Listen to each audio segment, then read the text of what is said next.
الشيطان الرجيم بسم الله الرحمن الرحيم الحمد لله رب العالمين والصلاة والسلام على سيدنا محمد وعلى آله وصحبه أجمعين. Yang saya hormati lagi muliakan, yang berbahagia Al-Fadhil Ustaz Muhammad Nahim bin Hashim,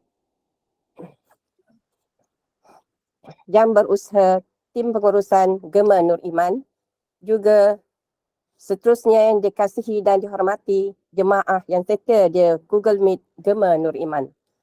Assalamualaikum warahmatullahi wabarakatuh.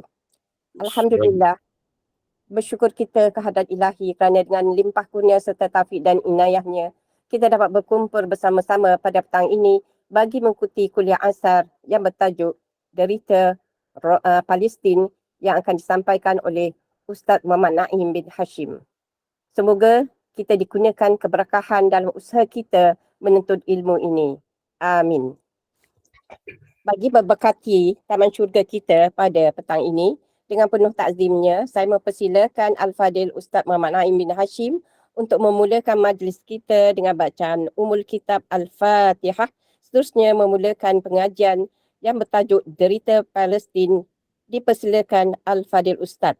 Tafaddal mashkura. Al-Fatihah. أعوذ بالله من الشيطان الرجيم بسم الله الرحمن الرحيم الحمد لله رب العالمين الرحمن الرحيم مالك يوم الدين إياك نعبد وإياك نستعين اهدنا الصراط المستقيم صراط الذين أنعمت عليهم غير المغضوب عليهم ولا الضالين آمين السلام عليكم ورحمة الله وبركاته. Waalaikumsalam.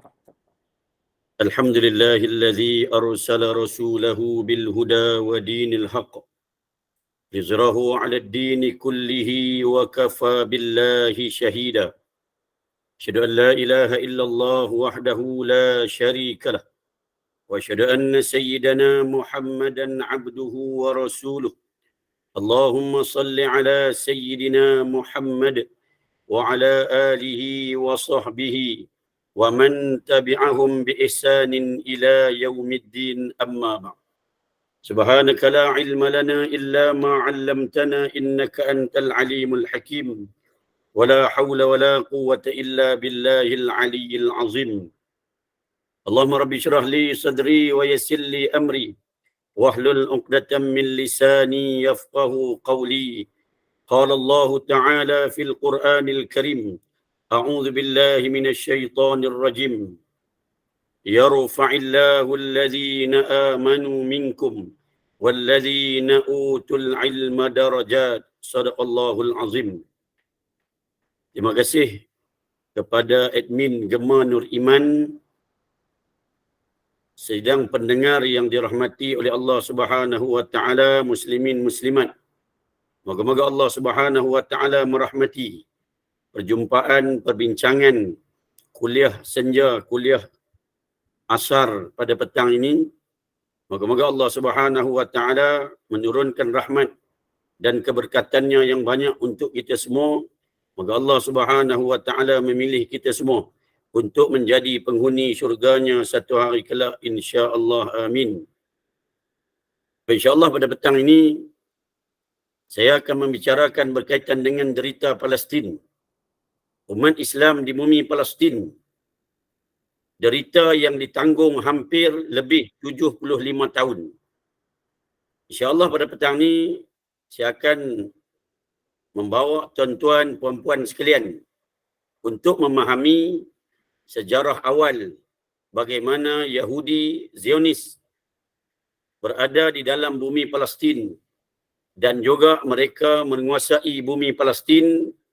Mereka menubuhkan kerajaan Israel dan juga sehinggalah ke hari ini mereka membunuh rakyat Palestin. Sebagaimana berita yang kita melihat saban hari. InsyaAllah saya mulakan sebagaimana yang disebut oleh para sejarah. Dahulu apabila kerajaan Islam Andalus memerintah di bumi Spanyol, maka di bawah pemerintahan Islam ada orang Kristian, ada orang Yahudi. Kerajaan Andalus memerintah. Ada riwayat sehingga 600 tahun. Ada yang menyebut sehingga 800 tahun. Maka apabila empayar Islam Andalus runtuh, maka diperintah oleh orang Kristian. Mereka membantai umat Islam dan juga membantai orang Yahudi.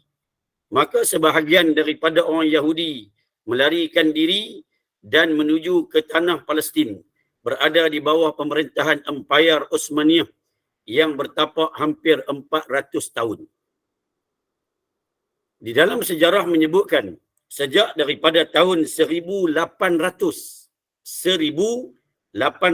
akhir tahun 1800, gerakan Zionis berusaha untuk menubuhkan sebuah negara Yahudi di mana di bumi Palestin. Maka pemerintah yang terakhir yang memerintah Empayar Osmaniyah bernama Sultan Abdul Hamid II. Bagaimana yang kita sedia maklum, Sultan Abdul Hamid II adalah pemerintah terakhir Empayar Osmaniyah yang bertapak hampir 400 tahun lamanya. Maka sepanjang pemerintahan Islam, orang Yahudi boleh hidup di bawah pemerintahan Islam dengan damai. Orang Islam dan juga bangsa-bangsa yang lain hidup di dalam di bawah pemerintahan Islam dengan damai. Namun begitulah, sebahagian daripada manusia yang tidak mengenang budi.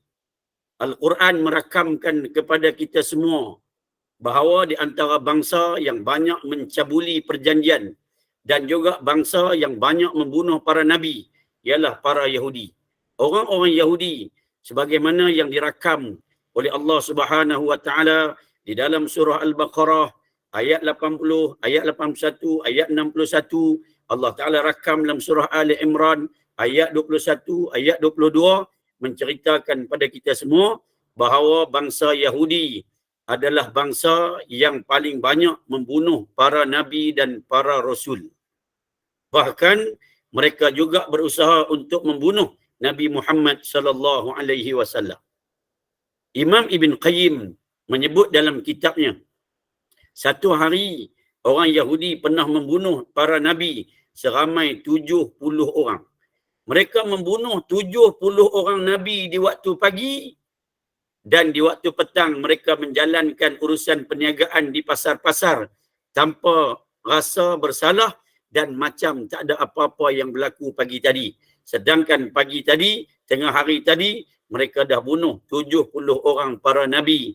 Nabi Zakaria dibunuh oleh orang Yahudi. Nabi Yahya dibunuh oleh orang Yahudi. Dalam surah Qaf Allah menyebut Nabi Hanzalah bin Safwan dibunuh oleh orang Yahudi. Dan ramai lagi para nabi yang dibunuh oleh orang Yahudi. Di dalam Sahih Al-Bukhari, di dalam Sahih Muslim, diceritakan pada kita semua bahawa Yahudi berusaha melakukan pembunuhan kepada Nabi Muhammad sallallahu alaihi wasallam. Mereka mengupah seorang ahli sihir yang bernama Labid bin A'sam untuk menyihir Nabi Muhammad sallallahu alaihi wasallam. Maka Labid bin A'sam berjaya menyihir Nabi sehingga menyebabkan Nabi rasa dah semayang ke belum, rasa macam semayang dah tapi belum. Sampai Nabi terpaksa dirawat, diruqyah oleh malaikat Jibril dan Allah Ta'ala hantar 2 malaikat untuk berubat, untuk mengubati baginda Rasulullah sallallahu alaihi wasallam. Bahan sihir itu ditanam di dalam telaga Zarwan.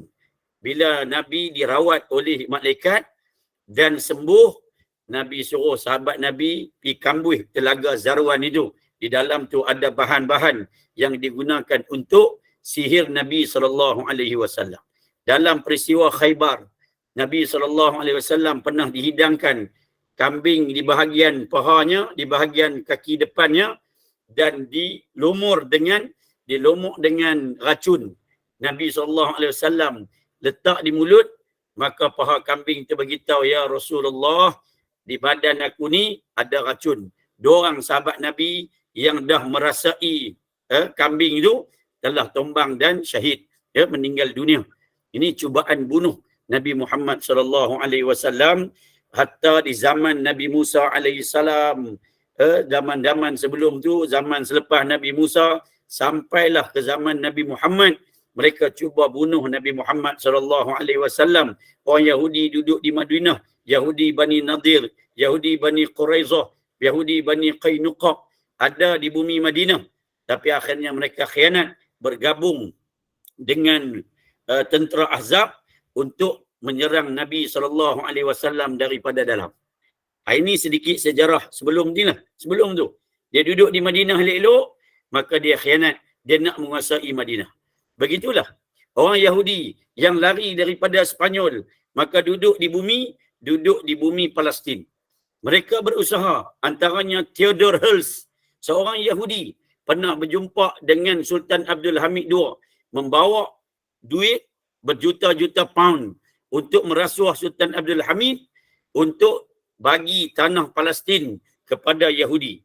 Maka Sultan Abdul Hamid II beritahu, seinci tanah Palestin pun aku tak akan benarkan kepada orang Yahudi. Pada tahun 1901, orang Yahudi hanya ada 3% di bumi Palestin. Tahun 1901, Yahudi hanya ada 3% di bumi Palestin. Tetapi gerakan Turki Muda yang bergabung dengan orang Yahudi untuk menggulingkan Sultan Abdul Hamid, apabila Sultan Abdul Hamid menolak tawaran rasuah duit berjuta-juta, maka Yahudi berdendam. Mereka mencari anak-anak muda, dinamakan gerakan Turki Muda, untuk menjatuhkan Sultan Abdul Hamid, menggulingkan Sultan Abdul Hamid. Tahun 1909, mereka berjaya melemahkan Sultan Abdul Hamid dan berjaya menggulingkan Sultan Abdul Hamid. Riwayat menyebut tahun 1907, ada menyebut 1909. Maka bila digulingkan Sultan Abdul Hamid, pemerintah Turki Muda pada waktu itu memberi hak yang sama kepada orang Yahudi, yakni mereka boleh membeli tanah di bumi Palestin. Bermula daripada hari itu, Yahudi bertambah di bumi Palestin menjadi 7%. Maka orang Yahudi daripada Rusia, Yahudi daripada Perancis, Yahudi daripada Amerika, Yahudi daripada serata dunia datang ke bumi Palestin, membeli tanah Palestin, membeli kebun di Palestin, membeli rumah di Palestin, dan dengan harga yang mahal. Maka mufti Palestin pada waktu itu yang bernama Syekh Haji Amin Al-Husaini, Syekh Amin Husaini mengeluarkan fatwa bahawa diharamkan, jangan sesekali orang Palestin menjual tanah kepada orang Yahudi. Maka disebabkan fatwanya, dia diburu oleh British, oleh orang Yahudi dan hidup dalam buangan. Muslimin muslimat yang dirahmati oleh Allah Subhanahu wa taala, fatwa tegas daripada mufti Palestin pada waktu itu, Syekh Muhammad Amin Husaini, bahawasanya tidak membenarkan seinci tanah Palestin pun dijual kepada orang Yahudi, tidak diendah dan tidak didengari oleh orang-orang Palestin. Mereka melihat kepada dunia, kepada duit ringgit, akhirnya mereka menjual tanah Palestin sedikit demi sedikit kepada orang Yahudi. Apabila Sultan Abdul Hamid digulingkan pada tahun 1917, orang Yahudi mula bersidang dengan semangatnya untuk mengambil alih tanah Palestin. Maka pada tahun 1917, hasil perbincangan orang Yahudi dengan Britain untuk menubuhkan negara Israel, maka mereka menjemput orang-orang daripada luar, Yahudi daripada luar, untuk beli tanah dan duduk di bumi Palestin. Maka tahun 1917 berlaku deklarasi Balfour. Deklarasi Balfour bincang untuk tubuh negara Israel. Maka dibagilah, Britain bagi cadangan kepada orang Yahudi supaya mereka tubuh negara Yahudi, negara Israel di Uganda dan di selain daripada bumi Palestin. Orang Yahudi tak mau. Tak mau dia. Dia nak bumi Palestin juga. Katanya untuk menubuhkan sebuah kerajaan seumpama kerajaan Nabi Daud AS dulu. Maka dia mengatakan dahulunya Allah Ta'ala pernah tawarkan tanah Palestin untuk orang Yahudi. Kalau kita baca Quran, Allah Ta'ala sebut dalam surah Al-Baqarah ayat 61 dan juga disebut di dalam tafsir. Ayat itu menceritakan bahawasanya orang Yahudi membunuh para nabi. Maka disebutkan di dalam tafsir, disebabkan orang Yahudi membunuh para nabi, Allah Ta'ala haramkan negara untuk orang Yahudi. Allah Ta'ala haramkan tanah untuk orang Yahudi. Mereka hidup bertebaran di atas muka bumi. Bahkan dalam kitab Taurat juga menyebut bahawa mereka hidup tidak ada negara. Bertebaran di atas muka bumi. Tapi mereka selewengkan fakta bahawa bumi Palestin tu untuk orang Yahudi. Maka bersidang demi bersidang, sehari, 2 hari, maka deklarasi Balfour, Empire British bagi lampu hijau untuk Yahudi bina sebuah negara di tanah Palestin. Tahun 1922 apabila runtuhnya Empire Turki Osmaniyah, maka dengan dahsyatnya mereka bersidang jauh lebih sistematik untuk menubuhkan kerajaan Israel di atas tanah Palestin. Muslimin muslimat yang dirahmati oleh Allah Subhanahu wa taala, maka selain daripada ketamakan, selain daripada kekejaman, selain daripada sikap ekstremis orang Yahudi yang tidak mengenang jasa, yang nak bina kerajaan di atas tanah Palestin, maka ada sedikit kesilapan di pihak orang Islam yang menjual tanah kepada orang Yahudi. Mereka tidak mengindahkan fatwa daripada mufti Palestin. Akhirnya apa yang dilihat oleh Haji Amin Husaini, dia pernah sebut, jangan jual tanah kepada orang Yahudi kerana aku melihat ada agenda jahat yang akan dilakukan. Kerana pada tahun 1879 apabila Yahudi menubuhkan Persatuan Zionis sedunia, mereka telah merancang untuk mengambil tanah Palestin dan jadi sebuah negara. Tapi orang tak nampak benda ni. Benda ke depan. Walaupun para alim ulama, orang-orang yang soleh melihat ke depan dan mereka mengkaji tentang kejahatan orang Yahudi. Maka dulu lagi, bukan zaman kita hari ini. Orang tak dengar cakap mufti, cakap para alim ulama, maka dulu lagi kesilapan itu berulang kepada orang Islam pada hari ini apabila kita buta sejarah dan apabila kita tidak membaca sejarah. Maka ketegasan Sultan Abdul Hamid akhirnya digulingkan. Siang guling tu pun orang Turki juga, Turki muda yang bergabung dengan orang Yahudi, bergabung dengan orang bukan Islam kerana dunia, kerana jawatan, kerana pangkat, kerana duit ringgit. Maka akhirnya bermula pada tahun 1922 apabila runtuhnya Empire Turki Osmaniyah yang bertapak hampir 400 tahun, bermulalah gerakan sistematik dengan gabungan-gabungan serta persetujuan lampu hijau daripada British, persidangan-persidangan dengan PBB. Maka akhirnya pada tahun 1948 tertubuhlah sebuah negara yang dinamakan negara Israel. Tahun 1948 maka tertubuhlah negara Israel. Bermula daripada hari itu, kalaulah kita membaca sejarah, bermula daripada hari itu mereka mula menghalau. Sebab waktu tertubuh tahun 1948, tertubuhnya kerajaan Israel dengan persetujuan PBB, maka separuh, lebih daripada separuh, hampir 65% tanah Palestin diberi kepada orang Yahudi untuk ditubuhkan kerajaan Israel dengan persetujuan daripada Liga Bangsa-Bangsa Persatu. Maka mereka mendapat lampu hijau dan pengiktirafan daripada dunia untuk mengambil tanah Palestin dan dijadikan negara Israel. Mulai daripada hari itu, mereka dah ada negara, mereka ada kuasa dengan sokongan dan bantuan daripada negara-negara dunia seperti Amerika, Britain, Perancis, Jerman, United Kingdom, maka mereka diri sebuah negara dan mereka mula menghalau orang Palestin. Diambil tanah Palestin sari demi sari. Jika dilawan, mereka membunuh. Boleh baca tentang sejarah Deir Yassin pada tahun 1948, pembunuhan orang-orang Palestin apabila mereka menuntut hak mereka atas tanah mereka, maka mereka dibunuh. Maka bermulai daripada tahun 1948, pembunuhan berlaku hampir setiap hari. Orang Palestin dibunuh dan mereka dihalau. Tanah diambil dengan cara sistematik, dengan cara yang kejam, dengan cara buat rumah yang mahal, tidak mampu milik. Maka diambil sedikit demi sedikit.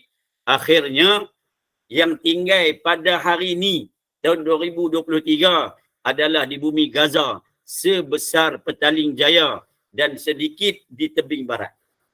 Maka lebih daripada 95% tanah Palestin diambil sejak daripada tahun 1948. Bermula daripada tahun 1948, tanah Palestin diambil. Maka dengan berbagai kaedah, berbagai cara, sampailah tahun 1987, maka tertubuhnya Hamas, tertubuhnya Brigade Al-Qassam oleh Syekh Ahmad Yassin dengan sokongan daripada Ikhwanul Muslimin Mesir, di bawah pertubuhan Ikhwanul Muslimin Mesir, di bawah Hassan Al-Banna dan juga sahabat-sahabatnya. Maka tertubuhlah Hamas. Berlakulah intifadah yang pertama. Intifadah yang pertama, peperangan guna batu. Ibu-ibu sekalian, ayah-ayah sekalian, peperangan orang Palestin, intifadah yang pertama berlaku di Semenanjung Gaza di Jabalia. Kem Jabalia dalam 2-3 minggu lepas dibom oleh Israel laknatullah. Ada kem di situ, kem Jabalia. Ada hampir 1,000 orang di situ, hampir kesemua mereka telah syahid. Maka dulu tahun 87 berlaku intifadah yang pertama, kebangkitan yang pertama. Penduduk Palestin melawan Israel menggunakan batu. Tak ada senjata. Dan tak ada siapa nak tolong. Tak ada siapa nak peduli tentang tanah Palestin. Walaupun semua orang Islam tahu bahawa tanah Palestin adalah milik semua umat Islam dan menjadi bumi suci ketiga umat Islam. Tapi semua hanya melihat semata-mata. Maka peperangan itu berlaku, perang dengan batu. Intifadah yang pertama daripada tahun 1987 sampailah tahun 1993. Ramai rakyat Palestin yang dibunuh. Bahkan tanah mereka diambil. Maka peperangan ini berlaku di Semenanjung Gaza. Maka tinggal di Gaza. Dia ambil habis semua tempat. Maka kalau hari ini ramai dah orang mendedahkan peta-peta yang ibu-ibu ayah-ayah boleh tengok bahawa kalau kita melihat peta tu, sepanjang ni adalah Palestin, di sebelah kanan ini adalah Libya, adalah Syria, di bawah ni adalah Jordan, di sebelah ni adalah Mesir, di tengah ni adalah Palestin. Maka di sini laut, Maka Mesir tutup sempadan, Jordan tutup sempadan. Maka di sini Syria, kawasan perang tak selesai-selesai. Maka di sini ada camp, dipanggil camp 8 for Lebanon, camp Lebanon. Orang-orang yang menjadi mangsa perang Syria lari berada di sekitar Lebanon. Maka di Jordan, hampir separuh rakyat Jordan adalah orang Palestin. Hampir 11 hingga 12 juta. Orang Mesir di sebelah kiri ini adalah orang Palestin yang dulu dihalau, diambil tanah dengan kejam. Maka mereka lari duduk di Mesir. 11 juta lebih rakyat Palestin berada di Mesir. Hari ini Mesir bagi alasan dia tak mau buka lagi sempadan dia kerana kata dia kalau masuk lagi orang Palestin menyebabkan ekonomi dia semakin parah. Ini alasan daripada kerajaan Mesir. Mereka juga sekutu kepada Israel. Di Jordan pun sama, hampir separuh daripada rakyat Jordan adalah rakyat Palestin. Dan selebihnya semua duduk di celah ni lah. Ibu-ibu ayah-ayah sekalian, sebesar Petaling Jaya. suku daripada negeri Perlis. Suku daripada negeri Perlis. Maka di situ hari ini semua lari duduk di Gaza. Ada 2.3 juta penduduk Palestin yang berada di Gaza sebesar Petaling Jaya. Rakyatnya ada 2.3 juta. Terlalu padat. Hospital ada 35 hospital dan hari ini hampir kesemua dibom.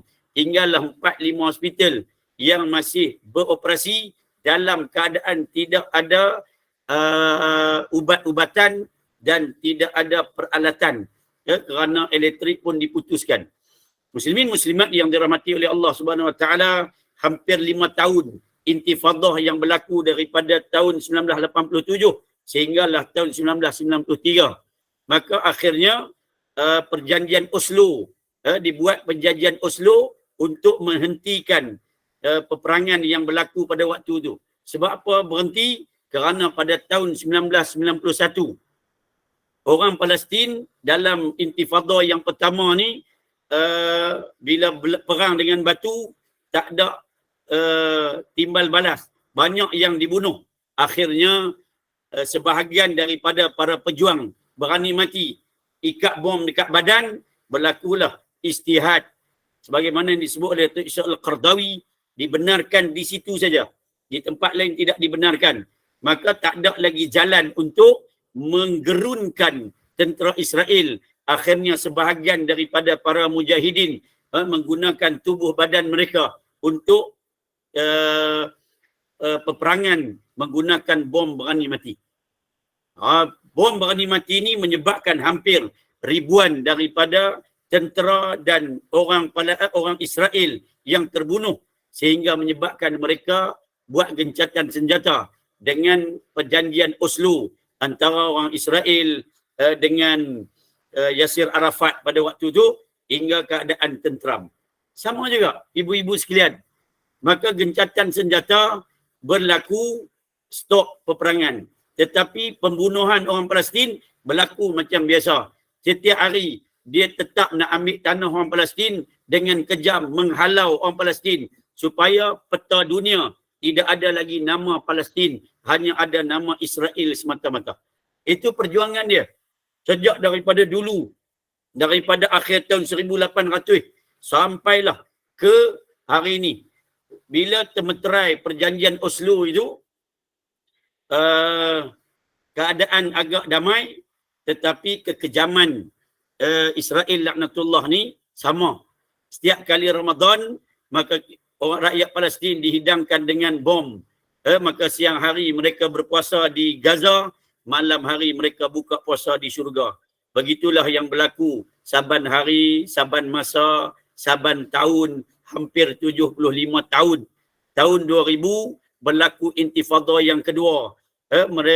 Tentera Brigade Al-Qassam ini berjaya mencipta senjata. Pada tahun 2001, mereka berjaya mencipta roket yang pertama yang boleh tembak sehingga 17.7 km. Kemudian cipta lagi roket yang boleh tembak sehingga 20 km. Cipta lagi roket boleh tembak hingga 40 km. Cipta lagi roket hingga boleh tembak sehingga 120 km. Sehinggalah sampai 160 km. Roket yang dibina sendiri sebab tak ada siapa yang nak tolong. Di dunia ni yang boleh cipta senjata sendiri antaranya Turki, negara Islam yang boleh cipta senjata sendiri antaranya kerajaan Turki dan juga sahabat-sahabat kita yang berada di bumi Palestin. Disebabkan sekatan kiri, kanan, depan, belakang, Allah Ta'ala memberi kehebatan, kemahiran, kepandaian, kepakaran kepada mereka untuk membina roket hingga diletakkan nama sempena Syekh Ahmad Yasin, roket Yasin, roket Fajar dan juga roket Al-Qassam. Diletakkan nama pejuang-pejuang yang telah syahid di bumi Palestin. Maka penderitaan ini, pembunuhan ini bukan seorang dua yang dibunuh. Sebab ada orang sebut hari ini apabila Hamas pada 7 Oktober menyerang Israel, ramai yang marah. Sedangkan mereka dah diserang hampir 75 tahun. Mereka hanya menjadi defender saja, mempertahankan diri. Perang pun perang dengan batu. perang dengan senjata yang tidak mencukupi. Maka boleh buat roket pun semakin hari semakin canggih. Alhamdulillah. Sebelum tahun 2023 sekadar menjadi defender. Mereka diserang. Pembunuhan bukan sikit, hatta jutaan penduduk Palestin yang dibunuh. Yang hari ini kita pun tak ambil tahu. Kita hanya bicara tentang cerita 7 Oktober. Kita tak bincang 75 tahun yang dulu. Bahawa mereka dibunuh dengan kejam. Tuan Samsudin dari Banting. Baik. Dibunuh dengan kejam. Dengan dahsyat. Sedahsyat-dahsyatnya. Tak ada siapa yang nak bincang sebelum ni. Orang bincang 7 Oktober sebab apa Hamas menyerang. Sedangkan hampir 75 tahun mereka diserang, dibunuh sehingga disebut oleh Abu Ubaidah, pendekar Panglima Perang Brigade Al-Qassam, dia menyebut 85%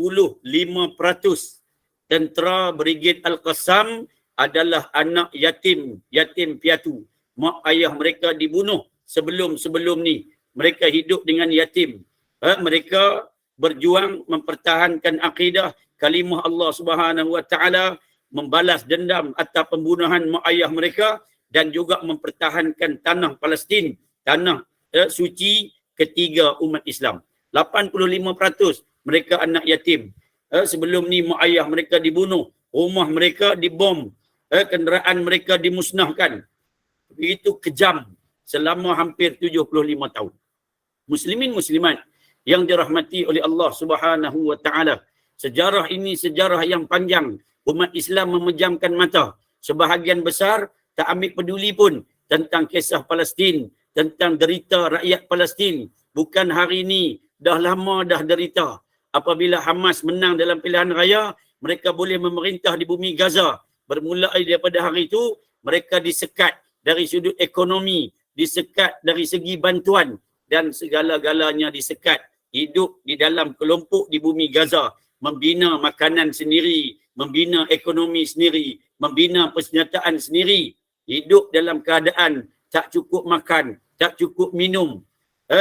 Boleh bina, ada rakyat Malaysia, kita tengok hari ni, orang Indonesia, kerajaan Indonesia bina hospital, ada universiti Al-Azhar, dan juga banyak negara yang bina hospital, bina rumah anak yatim, termasuk Roket Yasin 105. Betul tu.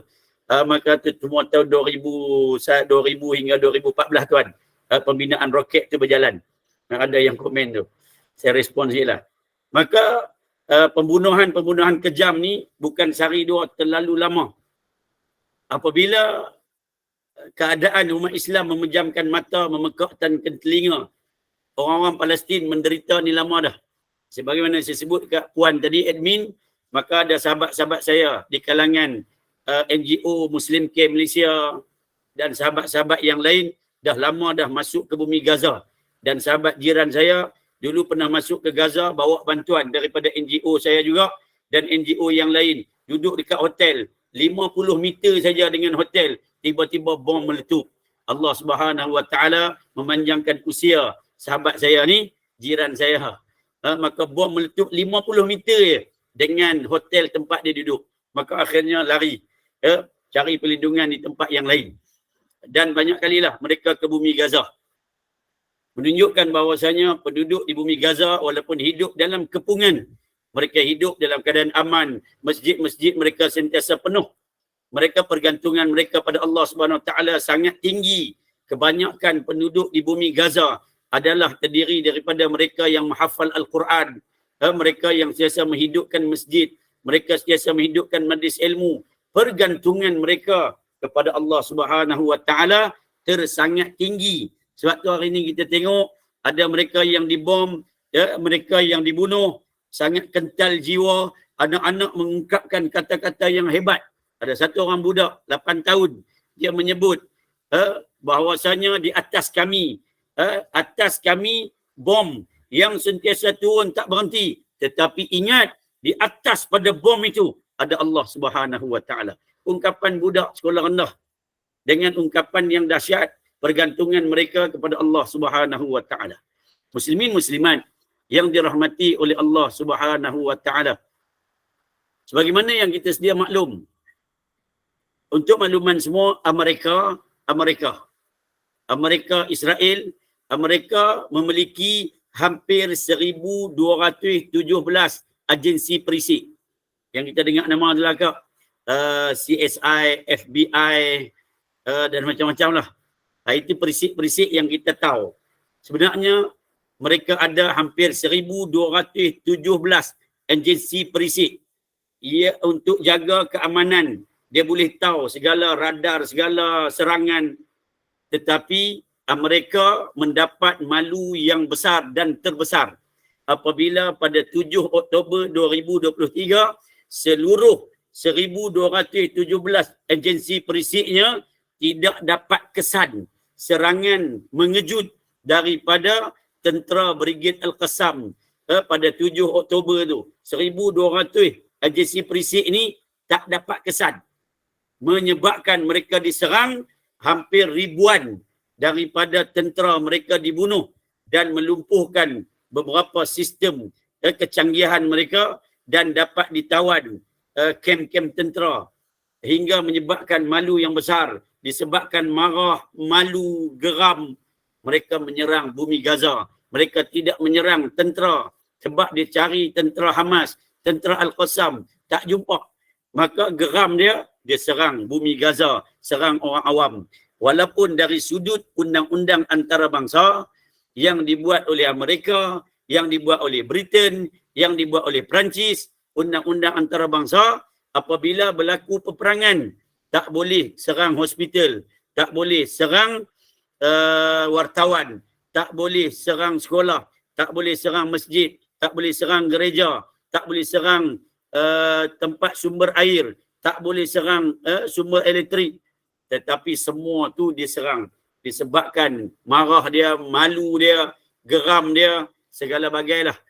Maka diserang habis-habisan.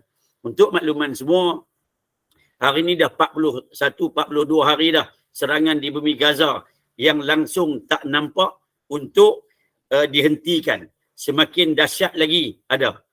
Bagaimana yang kita lihat 10 hari terawal serangan Israel di bumi Gaza, mereka menggunakan hampir 6,000 bom seberat 4,000 tan. 6,000 bom seberat 4,000 tan ini digunakan oleh Amerika untuk menyerang Afghanistan selama setahun. Tetapi dia guna hanya dalam masa 10 hari awal. Sehingga ke hari ini mereka menggugurkan bom di bumi Gaza lebih daripada 25,000 tan bom. 2 kali ganda lebih dahsyat daripada serangan ke atas Hiroshima Nagasaki. Mana tak lunyai bumi Gaza. Yang dibunuh tu orang awam, kanak-kanak.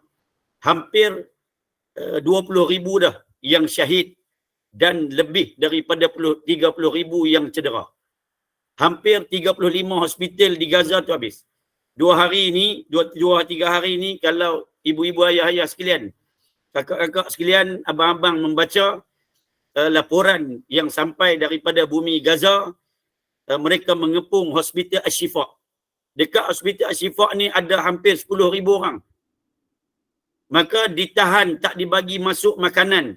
Hanya makanan boleh masuk untuk dimakan 400 orang. Sedangkan yang ada situ hampir ribuan manusia.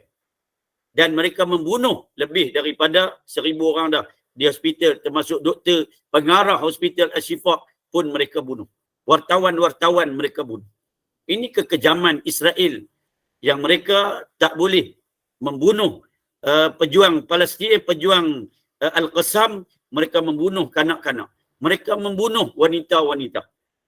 Antara lain, mereka bunuh kanak-kanak. Kerana kanak-kanak ini akan menjadi pejuang satu hari nanti. Namun demikian, dalam laporan 2-3 hari ini, hampir 15,000 bayi sedang dan akan dilahirkan di bumi Gaza dalam tempoh perang. Apa nasib mereka? Hampir 15,000 bayi sedang dan akan lahir dalam suasana peperangan ini. Di bumi Gaza yang sedang berlaku perang ni. 15,000 bayi akan lahir, akan muncul. Hospital tak ada. Peralatan tak ada. Ubat-ubatan tak ada. Dan makluman pada akak-akak sekalian, wanita di bumi Palestin ini, mereka akan melahirkan anak sebanyak mungkin. Mereka berbangga dapat melahirkan anak kerana mereka bangga mereka dapat melahirkan para pejuang yang akan menjaga bumi Palestin.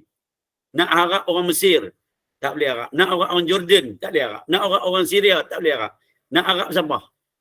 Maka mereka lahirkan anak sebanyak-banyaknya walaupun rumah mereka dibom. Mereka lahirkan supaya mereka boleh lahirkan para pejuang yang boleh menjaga bumi Palestin, yang menyambung tugasan-tugasan para pejuang hari ini. Satu dalam keadaan peperangan, mereka tetap berusaha untuk melahirkan para pejuang. Ini kita kena ucap terima kasih kepada orang Palestin. Sebab kerana para pejuang di bumi Gaza sebesar Taling Jaya itulah Allah Ta'ala lahirkan mereka disebabkan daripada tahun 1948 dulu sampailah ke hari ini.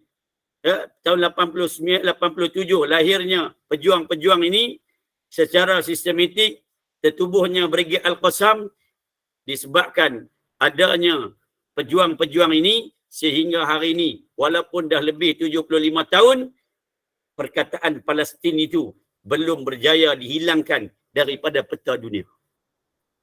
Kalau tidak hilang daripada peta dunia, maka yang ada hanya nama Israel sahaja. Ini yang nak dibuat oleh pemimpin Netanyahu, dia nak hilangkan perkataan Palestin daripada peta dunia.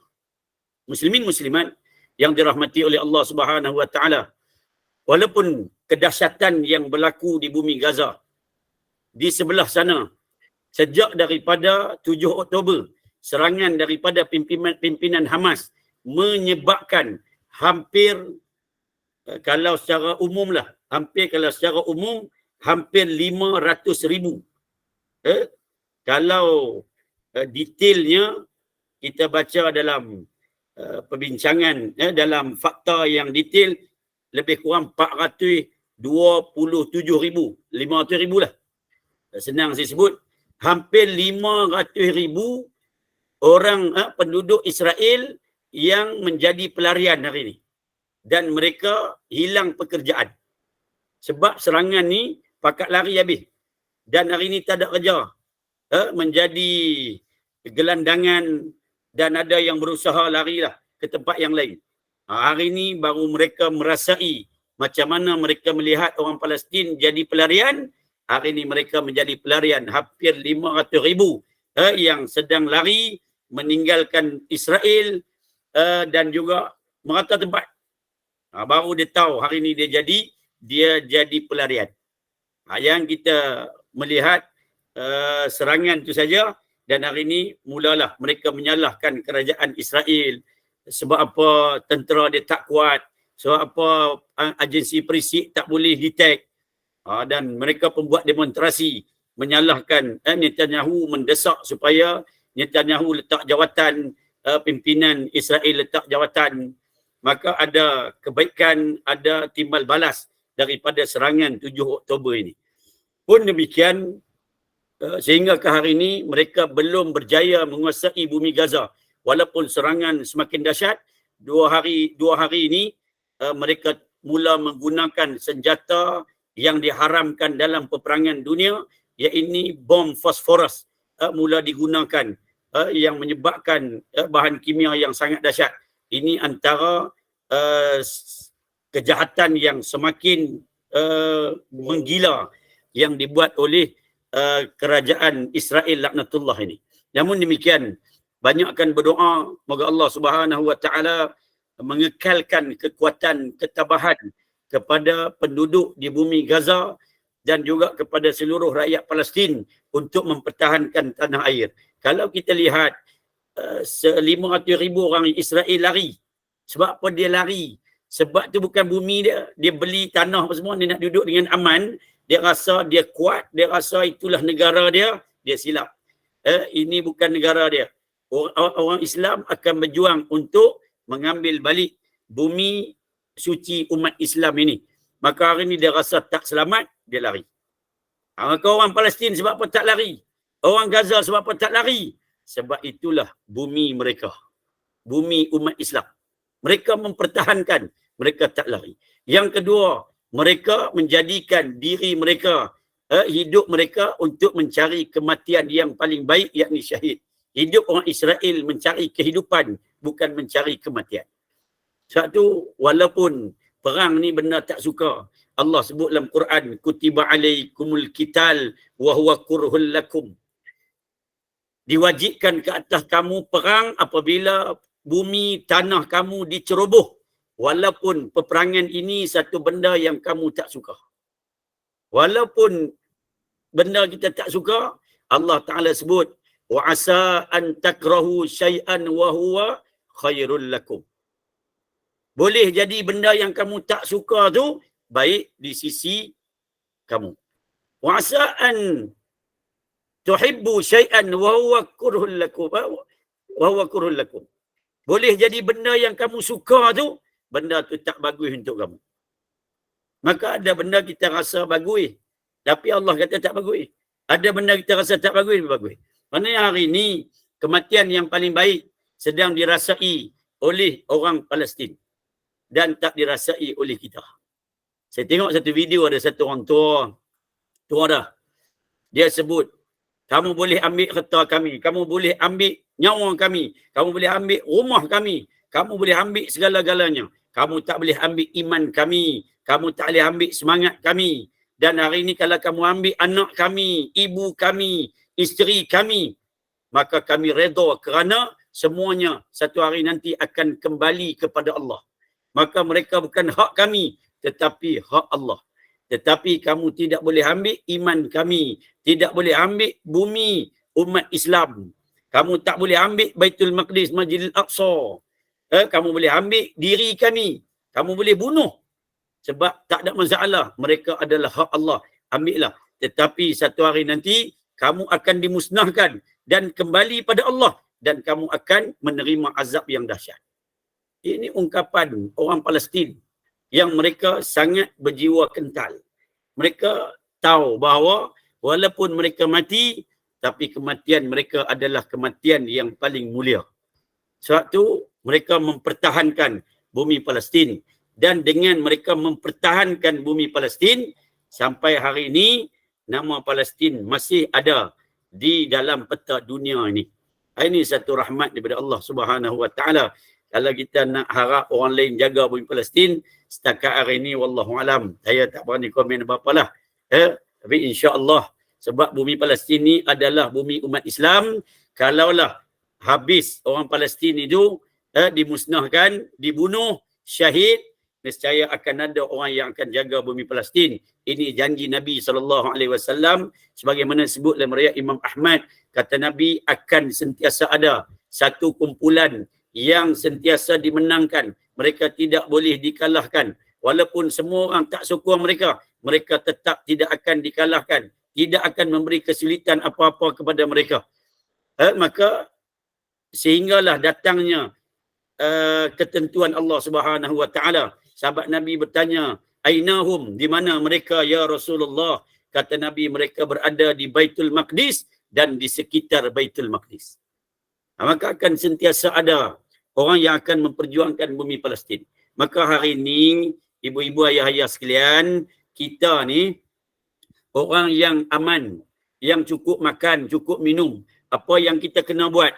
Selain daripada berdoa, kita kena membantu hantar duit ringgit kita ke bumi Palestin, ke bumi Gaza. Fatwa terbaru daripada Syekh Tayyib, Mufti Mesir, dan fatwa daripada Dr. Ali Qaradari. Saya rasa Dr. Ali Qaradari baru balik dari Malaysia 2 hari lepas ke Qatar. Dia menyebut bahawasanya, kedua-dua ini menyebut bahawasanya menjadi kewajipan pada kita semua, kata Syekh Dr. Ali Qaradari, untuk kita membayar zakat 2 tahun ke depan. Sebab tu dalam mazhab Syafi'i, walaupun belum cukup haul, sah dan harus untuk kita membayar zakat. Kata Dr. Ali Qaradari, di bumi Gaza ada ke-8 asnaf. Maka bayarlah zakat pada mereka. Dan katanya lagi, tangguhkanlah. Kata Syekhul Azhar, tangguhlah umrah sunat kamu. Duit itu disedekahkan, disalurkan kepada rakyat di Gaza, di Palestin. Maka ini laungan seruan yang kita boleh buat. Yang ketiga, sebagaimana disebut oleh Syekh Yusri, ulama Al-Azhar, menganjur pada kita untuk boikot. Apa yang kita boleh boikot hari ini sebagai satu jihad dari sudut harta. Jihad fi sabilillah. Untuk kita ada jawapan di hadapan Allah Subhanahu Wa Taala sebagai tanggungjawab kita bersama untuk membantu sahabat-sahabat kita di bumi Palestin. Wallahu alam. Saya serah balik kepada admin Gema Nur Iman jika ada apa lagi yang boleh dibincangkan, insya-Allah. Alhamdulillah. Kita buka soalan ya, Ustaz ya. Ya, baik-baik. Dipersilakan para jemaah untuk bertanyakan soalan pada Ustaz. Mesti banyak soalan ni. Banyak yang tanya. Silakan. Ina. Assalamualaikum Ustaz. Waalaikumsalam warahmatullahi. Ustaz, sikit Ustaz minta jelaskan beza antara Yahudi Israel ni dengan Zionis Israel ni Ustaz. Baik. Terima kasih. Baik, ada seorang rabbik di Amerika. Dia ni jurucakap kemasyarakatan di Amerika. Namanya Yudism. Yudism apa tak? Nama Yahudi lah. Dia penganut Yahudi lama. Dipanggil Yudism. Dan satu lagi Zionism. Dalam statement dia, dia bagi tahu dia penganut Yahudi lama lah, Yahudi Ortodok. Yahudism. Yahudism ni dia sebut ini ajaran Yahudi lama mengikut kitab Taurat, kata dia. Kami orang yang tidak kejam, tidak ekstrim seperti Zionis. Dan kata dia Zionis ini baru muncul 150 tahun kebelakangan ini. Ini statement daripada dia. Cuma saya jawab sebagaimana yang disebut oleh Ustaz Hafiz As-Sorani. Kata Ustaz Hafiz As-Sorani, sebenarnya Yahudi dulu, Yahudi hari ini sama-sama ekstrim, sama-sama kejam. Sebab Yahudi dulu, Quran sebut mereka membunuh para nabi. Dan Yahudi hari ini yang bersifat nasionalis yang ditubuhkan 150 tahun kebelakangan ni lagi radikal. Mereka bunuh habis semua. Para pendakwah, mereka membunuh para pejuang, kanak-kanak, mereka membunuh wanita, bom masjid, surau habis semua. Maka bila ditanya tentang Yahudi Palestin, Yahudi Zionis, dia ada dua. Dia ada dua. Yahudi yang berpegang dengan ajaran lama, Taurat. Taurat tu pun Taurat yang telah diubah. Yahudi yang kedua, Yahudi Zionis yang ditubuhkan 150 tahun kebelakangan ini. Yang ni dia tak ikut kitab Taurat. Dia nasionalis. Sebab Rabbik di Amerika tu sebut, kalau ikut kitab Taurat, Yahudi tak boleh bina kerajaan. Yahudi mesti hidup tanpa negara. Duduklah tak mana pun. Maka Yahudi Zionis ni tak sama dengan fahaman Yahudi lama. Mereka telah menubuhkan kerajaan di atas tanah orang lain. Maka dia mengatakan Zionis lagi radikal daripada dia. Ini dia punya statement. Tapi Quran sebut dua-dua sama saya. Yahudi lama pun jahat, Yahudi hari ini pun jahat. Cuma hari ini, untuk makluman, ada juga Yahudi yang berpegang tidak Zionis ini, yang mereka ada yang tulis tidak ada beza. Dari satu sudut tak ada beza. Cuma Yahudi di Amerika tu dia sebut dia menyokong Palestin. Cuma soalan saya, boleh percaya ke? Itu je lah. Wallahualam. Terima kasih banyak Ustaz. Maknanya memang tak boleh percayalah asal nama Yahudi ni kita pegang memang tak boleh pakai lah cerita. Ya, memang disebut dalam Quran. Nabi Muhammad pun mereka cuba untuk bunuh. Nama Yahudi je. Okey, ada pertanyaan lagi? Ustaz Ah, Zahid. Ustaz. Ya, ya, ya. Kalau saya ada dengar tengoklah satu YouTube daripada pihak musuh lah kan. Baik. Dia cakap daripada orang Yahudi tu dia kata Allah SWT tolong apa ni Israel lah apa semua, Israel ni bangsa apa ni ni bangsa terpilih, Allah SWT pilih lah macam-macam lah dia cakap kan. Apa ni dia dalam kitab dia ke Ustaz? Yang Baik. mengatakan orang Israel ni terpilih lah apalah. Yang saya Baik. tahu saya Palestin yang tu kan. Baik. Baik. Allah Ta'ala sebut dalam Quran bahawa bangsa yang Allah Ta'ala bagi nikmat yang banyak ialah bangsa Bani Israel, yakni mereka yang beriman. Bani Israel yang beriman, Yahudi yang beriman. Namun apabila mereka khianat, di dalam tafsir menyebut, bahkan di dalam Taurat sendiri ada menyebut apabila mereka membunuh para nabi. Di dalam tafsir juga menyebut mereka yang membunuh para nabi ini Yahudi selepas zaman Nabi Musa alaihissalam yang paling banyak membunuh para nabi. Disebabkan mereka membunuh para nabi, walaupun awal sebelum itu mereka masuk di dalam bangsa yang terpilih. Memang disebut dalam Quran, Bani Israel bangsa yang terpilih, tetapi disebabkan mereka membunuh para nabi, Allah haramkan bumi Palestin pada mereka dan mana-mana bumi, sehingga mereka menjadi bangsa yang terlaknat. Dan disebut dalam Quran bahawa Allah Ta'ala melaknat Bani Israel min lisani Daud wa Isa bin Maryam, melalui lidah Nabi Daud dan juga lidah Nabi Isa bin Maryam. Allah Ta'ala melaknat mereka. Memang dalam Quran ada mereka bangsa terpilih, orang Yahudi, Bani Israel, Allah Ta'ala turun makanan daripada langit. Itu semua ada cerita. Tapi apabila mereka membunuh para nabi, mereka khianat, waktu lepas daripada Laut Merah, Allah Ta'ala bagi tahu kepada Bani Israel supaya masuk ke dalam bumi Palestin, berperang dengan golongan Jabarin, diberi kemenangan. Apa cakap orang Yahudi, apa cakap Bani Israel? Wahai Nabi Musa, kamu pilah perang dengan Tuhan kamu. Menang sekali lagi kami masuk. Maka sampai macam tu derhakanya mereka. Disebabkan kederhakaan mereka, Allah sesatkan mereka di Sinai hampir 40 tahun. Bangsa Yahudi selepas pada tu membunuh para nabi. Akhirnya mereka dilaknat oleh Allah Ta'ala. Dia sama juga puan. Kita hari ni orang Islam yang mana pegang teguh dengan ajaran Islam, Allah Ta'ala muliakan. Bila kita hari ni syirik, kita melakukan kederhakaan, kita juga akan dilaknat oleh Allah Ta'ala, dimusnahkan oleh Allah Ta'ala, bahkan diazab oleh Allah Ta'ala. Begitulah keadaan dia. Assalamualaikum Ustaz. Nak bertanya, tadi kan Ustaz ada cakap yang berkaitan dengan ibadat haji umrah, kalau boleh macam yang tadi Ustaz cakap lah.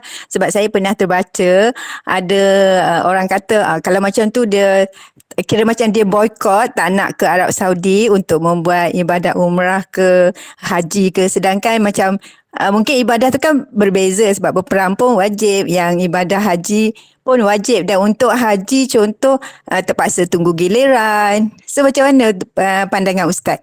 Baik. Terima kasih Ustaz. Baik, setakat ni seruan yang dikeluarkan berkaitan dengan umrah sunat. Saya sebut sikit apa yang disebut oleh Mufti Mesir, kenyataan Syekhul Azhar selepas dibom Hospital Al-Ahli pada 17 Oktober 2023, disebut oleh Syekhul Azhar Profesor Ahmad Tayyib kepada Perdana Menteri Palestin Ismail Haniyeh bahawa hati kami bersama dengan kamu, dan pada masa yang sama dia menyeru kepada seluruh umat Islam supaya hari ini dia tak guna istilah boykot, supaya membantu rakyat Palestin dengan kewangan kita ni, dengan salah satu kaedahnya adalah tangguhkan dulu ibadah umrah. Baik, saya baca bagi detail sikitlah. Ini Oktober 2023. Dia sebut sekiranya keperluan umat Islam untuk diberi bantuan seperti apa yang berlaku di Gaza yang sedang diperang dan dijarah oleh rejim Zionis, maka kami berpendapat alangkah baiknya duit tersebut untuk melaksanakan ibadah umrah sunat diberikan kepada saudara-saudara kita yang sedang terkepung dan terperangkap dengan serangan ganas. Kami katakan memberi bantuan kepada Palestin dalam situasi ini adalah menjadi kewajipan kepada kita. Ini berdasarkan kaedah fiqh aulawiyat. Pernah berlaku serangan ke atas Bosnia pada tahun awal 1990-an. Bagaimana para ulama telah memberi fatwa yang sama untuk membantu umat Islam di Bosnia.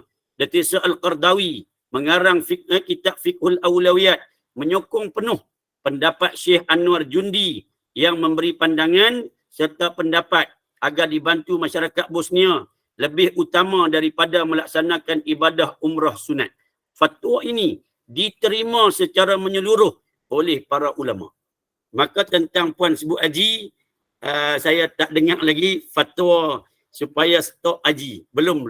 Yang ada ni tentang umrah sunat. Yang nama pun sunat. Bantu di Palestin tu wajib.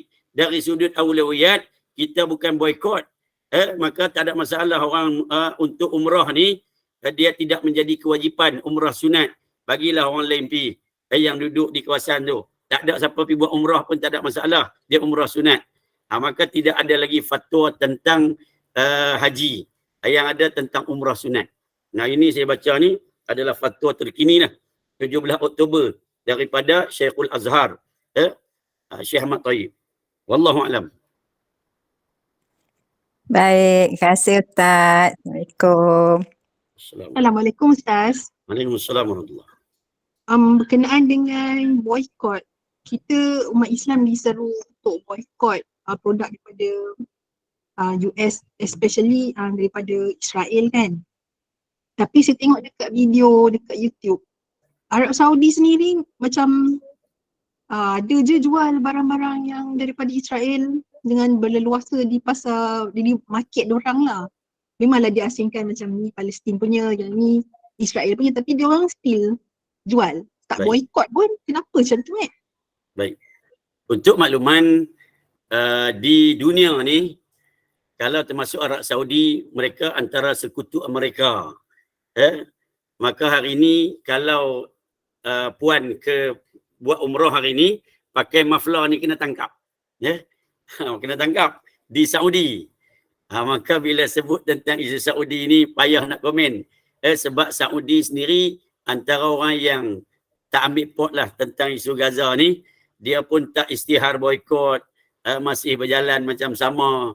Maka kita tak perlu berpandukan kepada Saudi. Maka kita berpandukan pada ulama kita berpandukan kepada ulama yang menyeru kepada boykot ini. Disebabkan Arab Saudi memanglah tengah perang ni, dia buat konsert di Saudi. Tengah Gaza diserang dahsyat ni, dia, tu ada tulis tu, Saudi tali barut Amerika. Saya nak sebut dah, orang marah lagi. Tapi betul lah. Sebab tu saya sebut dia adalah sekutu Amerika. Maka dia hari ni dahsyat, dalam keadaan dahsyat ni, serangan di Gaza ni, maka dia buat konsert dekat Saudi. Dan kita pun hari ni bila di Malaysia berlaku serangan Palestin ni, dalam sehari dua ni ada konsert Coldplay. Konsert Coldplay nama dia. Mufti wilayah pun beritahu supaya hentikan, tak perlu anjur, tak perlu teruskan. Kita pun tak mau jadi macam Saudi lah, boykot lah benda-benda maksiat ni. Sebab kata Sayyidina Ali radhiyallahu anhu, apabila banyak dosa, apabila turunnya bala apabila banyak dosa, maka diangkatnya bala apabila manusia mula bertaubat. Maka hari ini kita berdoa bagi petang siang malam pada Allah Subhanahu Wa Taala agar Allah Taala memakbulkan doa kita, membantu orang Palestin sebaik mungkin, jauhi maksiat dan banyakkan ketaatan pada Allah Subhanahu Wa Taala. Kalau puan sebut tentang boykot ni, kita berpandukan pada apa yang disebut oleh para ulama kita untuk dilaksanakan boykot. Jangan pandu pada Arab Saudi. Kalau tengok Bahrain, UAE, siap ada hubungan diplomatik lagi dengan Israel. Dan ramai negara Islam yang menyokong Israel, tidak menyokong Palestin. Ramai. Boleh tengok sendiri dekat, boleh Google pun boleh tengok. Dan rasa sedih, rasa geram, rasa marah, rasa macam-macam. Wallahualam. pukul 6.12. Kita bagi 6 suku lah, 3 minit lagi. Ustaz, Assalamualaikum Ustaz. Ni Baik. soalan daripada saya. Ada terdengar tentang tentera dari neraka, iaitu tentera Malaysia telah dihantar ke sana dan sekarang ni telah membunuh banyak tentera-tentera Israel. Untuk pengesahan daripada Ustaz. Baik. Saya tak ada maklumat dan saya ada grup dengan saudara Nadir An-Nuri. Saya ada grup dengan ramailah dalam grup Cinta Gaza, Rahmat Piyu, Rahmat Ehsan dan ramai lagi lah grup-grup yang lain. Setakat hari ini kita tidak ada maklumat tentang tentera dari neraka, tentera Malaysia. Belum ada sebarang maklumat yang sahih, belum ada sebarang pengesahan. Itu saya tak boleh komen dan saya pun tak tahu adakah ini hanya viral semata, wallahu alam. Tapi setakat hari ini dalam grup-grup rasmi kita, saya salah seorang executive induk Aid for Palestine pun kita tak dapat sebarang maklumat lah tentang tentera-tentera Malaysia yang pergi sebagainya. Setakat ni belum ada sebarang maklumat. Wallahu alam.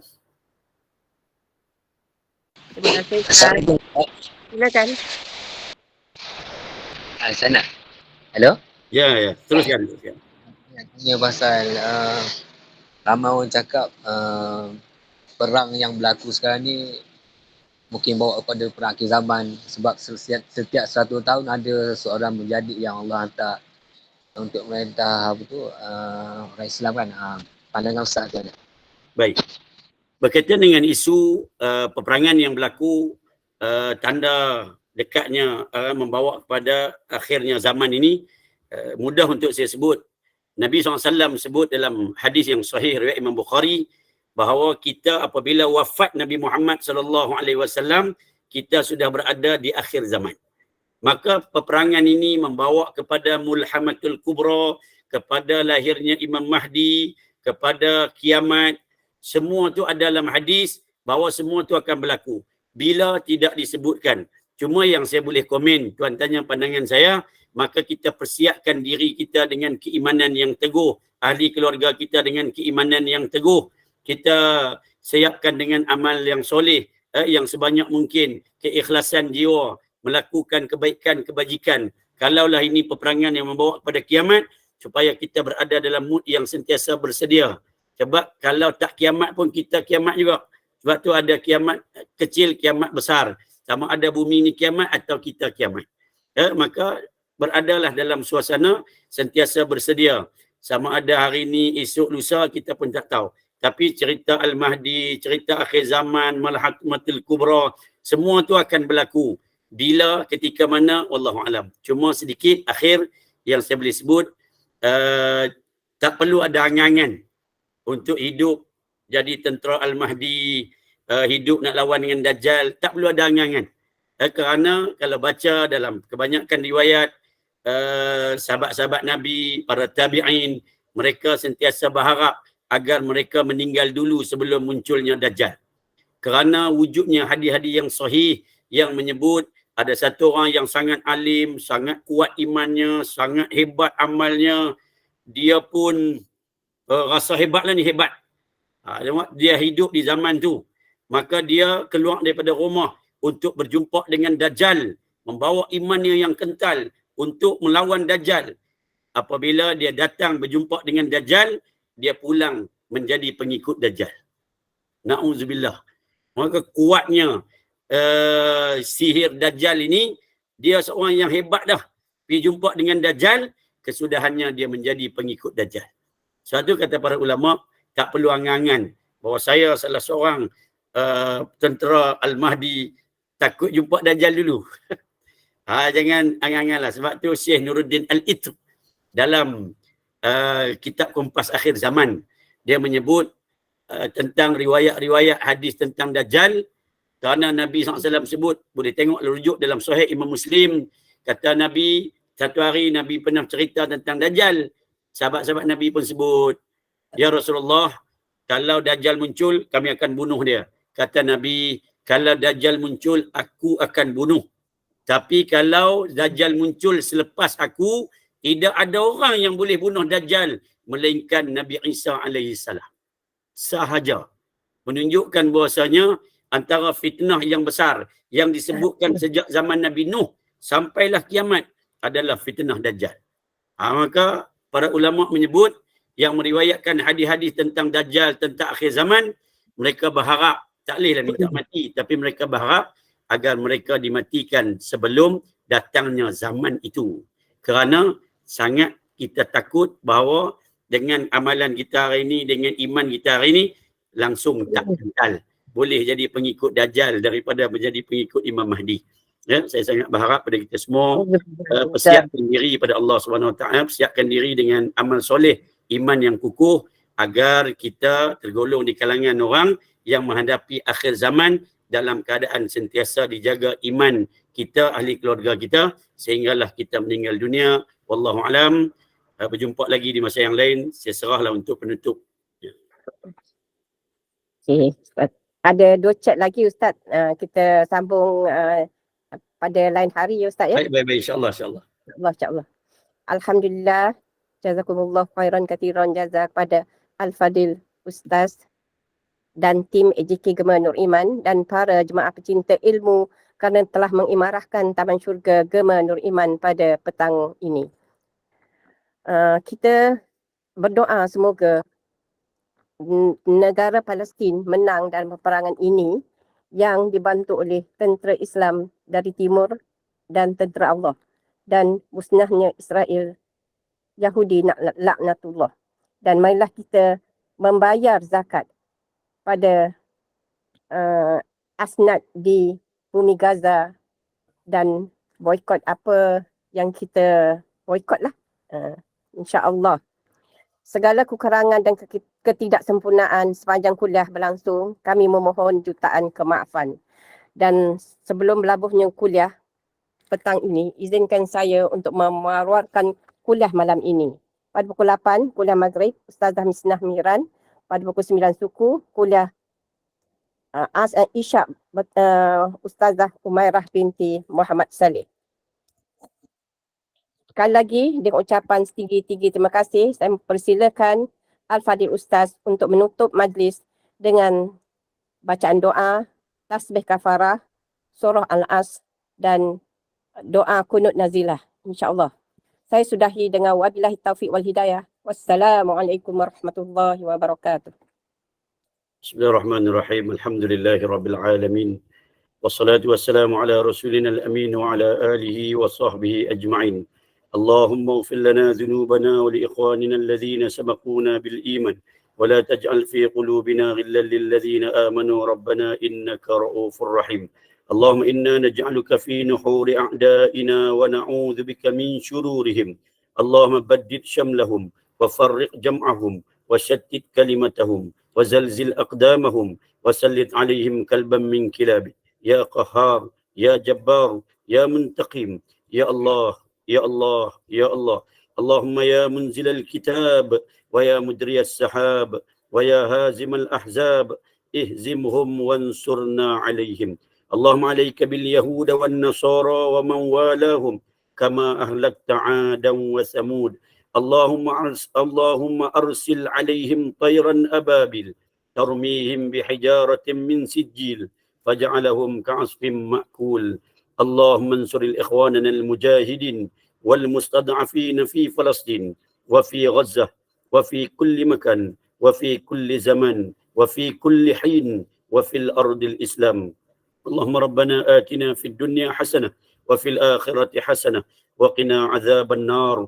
وصلى الله على سيدنا محمد وعلى آله وصحبه وبارك وسلم والحمد لله رب العالمين. Minta maaf banyak-banyak jika ada kasar bahasa salah silap, moga Allah Ta'ala ampunkan saya.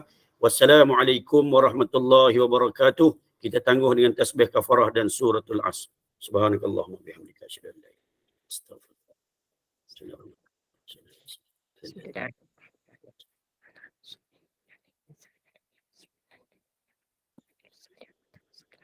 Baik, terima kasih semua. Terima kasih Ustaz.